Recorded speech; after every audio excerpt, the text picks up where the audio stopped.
Now, I seen this comic and I chuckled a little bit because the best way to experience the news is to read about the stuff that was posted 2 or 3 years ago. And you get to see the outrage and how the journalists were freaking out and how they were telling people how to feel about things. And when you look about similar situations today, you notice the disconnect. And that's the true joke of it. So, back then, they had this Amazon flag posted on the sidewalk, if you guys remember. And I call it the Amazon flag because it was literally the corporate flag. It was like the corporate flag of America. It wasn't the rainbow flag. The rainbow flag, funny enough, is free use. Like the person who designed it put it in the public domain. So it's not copyrighted. This flag, however, which is the Marxist flag, because you notice it's not about sexuality anymore. It's like Marxism is eroding the LGBT ideology, right? Like Marxism is coming and eroding the flag. This one is copyrighted. So this is why I call it the Amazon flag, because the Amazon company even sealed packages using this rainbow flag. But anyway, like the question is like, what exactly was it doing on the ground? Yeah, has anyone asked like who decided to put it there? Like, was there a mayor that just woke up and it's like, you know what, this town needs for me to spend some money to commission some artist to spray paint this on the ground? No, that's not how it happened. There were financial initiatives, ESG metrics for cities. So you had like ESG metrics for cities, and then you had to do like the performative thing. Like you can see how big the grift was, right? It's like you don't actually need to do something for people. You just need to perform. You just need to have the facade. And you plaster the flag on the ground, and all of a sudden, oh, this city is so progressive, right? Like it's almost like a city of the future. It entered a new era of technology, a new era where there's plenty for everyone, wages go up, lifestyle improves because you plastered the flag on the ground. Obviously, you don't want important things on the ground because for the progressives, this flag was sacred. Like they would freak out. I remember a homeless person got in trouble because he wiped his ass with this flag. I'm not even kidding. I think I talked about that event. It was a homeless person. It's Cat Francisco. And again, it's Cat Francisco, right? So like he did what he has to do and just grabbed the flag, which was on a restaurant, and wiped his ass with it. I don't even think the guy was a bigot. I just think like he wanted to wipe his ass. The flag was the nearest thing.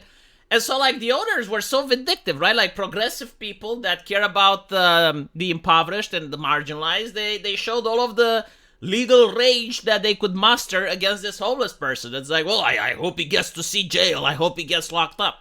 Why? Well, because the whole social justice movement was never about the marginalized, was never about the poor. It was all about performance and prestige and being congratulated, right? Like everyone has to pretend, oh, he's got a rainbow flag in his restaurant. We gotta pretend that he's a better person than the homeless guy. We gotta pretend that he's doing more.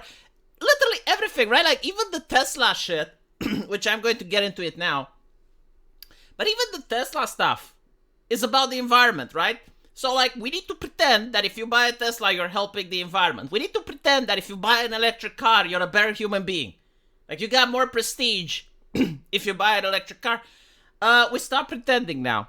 If you have a Tesla, all of a sudden vandalism happens and the media just doesn't care. And so like the whole meme has to do with the way the media treats these events differently. Like back then they had to pretend that it is a crime against humanity to defile the flag. Even though you're not supposed to put important objects on the ground, right? Like you wouldn't put a picture of Jesus on the ground where cars travel. Why? Because, well, you'd expect that the picture of Jesus would be disrespected, right? Like when people step on it, whether it is by foot or whether it is with cars, it's a sign of disrespect. So like you put things on the ground that you expect to get dirty. Like you wouldn't put an American flag on the ground if you're a patriot. But they did put the flag on the ground, and there were events where you had cars leaving skid marks. But there were also events where kids were skidding along. They were making skid marks with bicycles and stuff.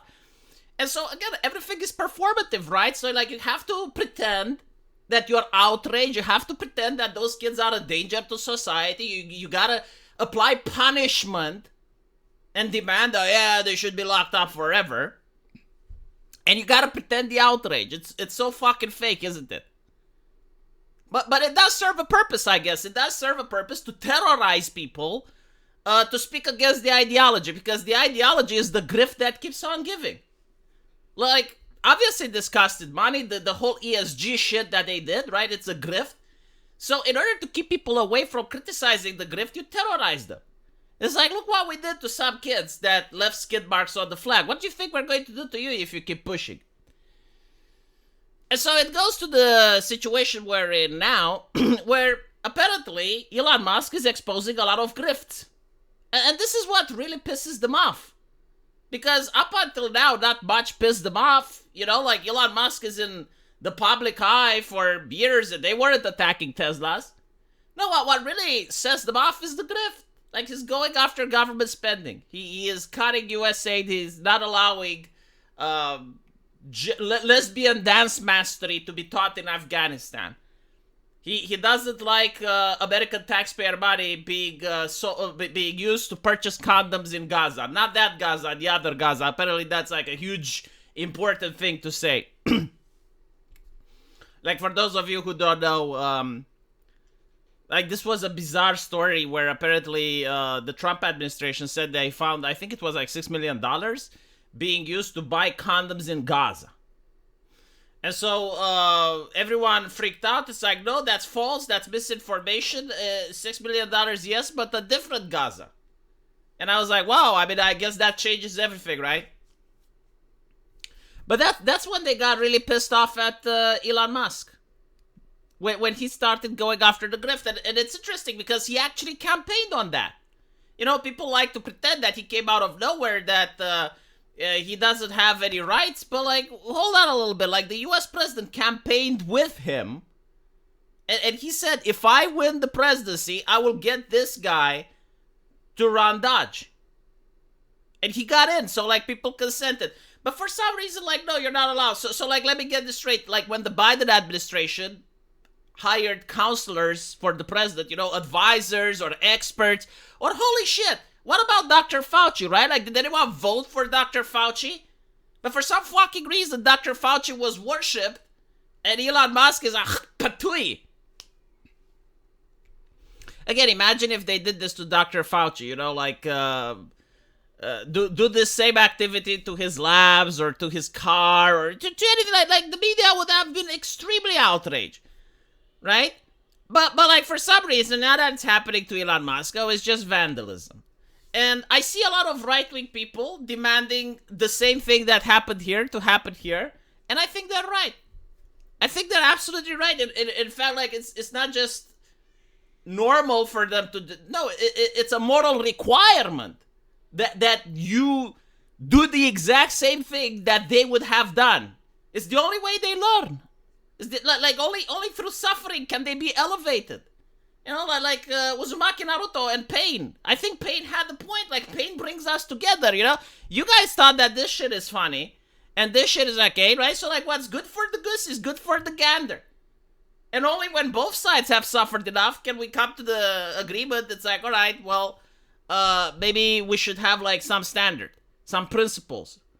But like, as long as you guys don't have the principles, like, no, like, I think that anyone that requires that the full arm of the law be used against people that are burning down Teslas, yeah.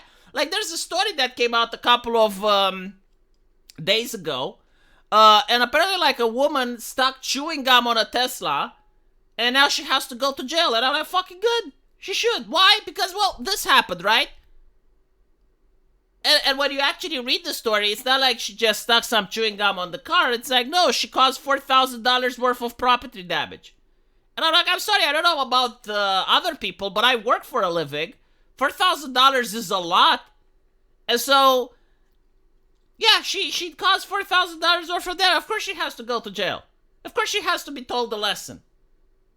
She's not going to go to jail for 5 years. If that was the case, I would have said this too much. But no, I think she had to go to jail for a couple of weeks. Yeah. I mean, how else can it dissuade other people? Like, why would I want other members of society to vandalize my car. Fuck did I do to them? You know, like I'm a pro-environmentalist guy. I worship the environment. I needed an electric car. Now I have a swastika painted on it. And while I guess it's cool and fun and edgy because you can drive around with it and you can say, well, someone vandalized my car. It's not mine. Yeah. It's still the principle of the issue that's the problem. And the thing that really annoys me the most is that these people are so fucking disingenuous. Like, you can't actually have a normal conversation. Like even now you see that they're acting like snakes. And they're like, oh, it's just a boycott. Like, you guys boycotted it. Yeah, when people boycotted Bud Light, they didn't set fire to the Bud Light facilities, right? Like, they didn't vandalize the stores that were selling Bud Light. No, they just stopped buying. Like if they were to unironically just stop buying Teslas or to peacefully protest in front of Tesla, no one would fucking care. And the thing is, like, they know this, right? Because they're not morons.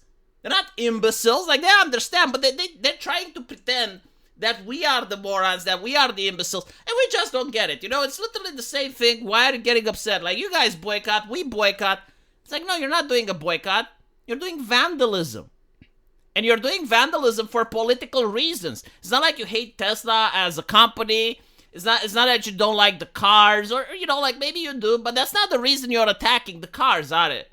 Right? It's not why you're trashing the place. No, it's because of ideology, because of politics. Like, you want to terrorize people for voting incorrectly. And, you know, from the party that says, oh, we must protect our democracy. Yeah, it's not very democratic to terrorize people based on how they vote. So, yeah, I have no mercy for the legal repercussions of that lady that stuck a chewing gum and caused $4,000 worth of property damage. She's going to jail. Well, of course. Like in what other situation, in what other instance can causing $4,000 worth of property damage not issue a punishment from the state? Like, I'm waiting. Can you give me other examples? Or is $4,000 just, you know, not enough now? Like, inflation's so high, $4,000 is pocket change, and so we don't really care. I'm willing to bet if it happened to them, like if someone did $4,000 worth of property damage to them, they would immediately freak out. Like, literally the next day, they would demand justice, and they should, because there's no explanation for why it should happen. Let me know what you guys think, though, and as usual, I'll see you in the comment section. Take care.